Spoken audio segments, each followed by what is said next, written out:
નમસ્કાર દર્શક મિત્રો, TV13ના ડિજિટલ પ્લેટફોર્મમાં આપનું સ્વાગત છે. આપ જોઈ રહ્યા છો ટોપ ન્યૂઝ. જસ્ટિસ વિજય બિશ્નોઈએ હિન્દીમાં સુપ્રીમ કોર્ટના જજ તરીકે શપથ લીધા. આ સાથે 3 ન્યાયાધીશો દ્વારા શપથ લેવામાં આવ્યા છે. 3 ન્યાયાધીશો નવા NV અંજારિયા, વિજય બિશ્નોઈ અને અતુલ S ચંદુરકરે શપથ લીધા. સુપ્રીમ કોર્ટ 34 જજોની સંપૂર્ણ તાકાત સાથે કરશે કામ. નીટ PG 2025ની પરીક્ષા હવે એક જ શિફ્ટમાં લેવાશે. પરીક્ષા અંગે સુપ્રીમ કોર્ટે આપ્યો આદેશ. નીટ PGની પરીક્ષા આગામી 15 જૂને યોજાવાની છે. ઇન્ડોનેશિયામાં સલમાન ખુરશીદે પાકિસ્તાન પર આકરા પ્રહારો કર્યા. અમે POK લઈને જ રહીશું, એટલા માટે જ જમ્મુ કાશ્મીરમાં સીટો અનામત છે.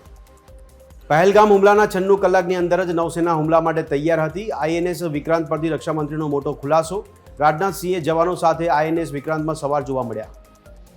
દિલ્હી અને કેરળમાં ભારે વરસાદનું એલર્ટ જાહેર. યુપીમાં વાવાઝોડાની હવામાન વિભાગની ચેતવણી. મહારાષ્ટ્રમાં થયા 16 લોકોના મોત.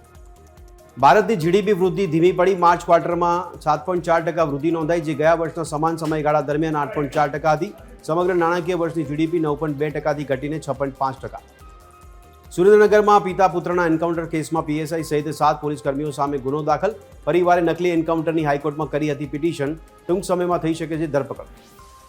અમરેલીમાં ખાકી થઈ શર્મસાર. બાબરામાં પોલીસકર્મીએ 14 વર્ષની સગીરા પર આચર્યું દુષ્કર્મ. 4 માસથી કરતો હતો શારીરિક શોષણ. નરાધમ પોલીસકર્મી રવિરાજસિંહ ચૌહાણ ફરાર.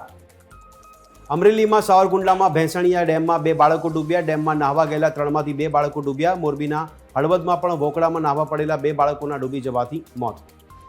અમદાવાદમાં ભગવાન જગન્નાથની રથયાત્રાની તૈયારીઓ શરૂ. ભગવાન જગન્નાથ, બહેન સુભદ્રા અને ભાઈ બલરામના રથનું કલરકામ બાદ રથના પૈડા રિપેર કરાશે.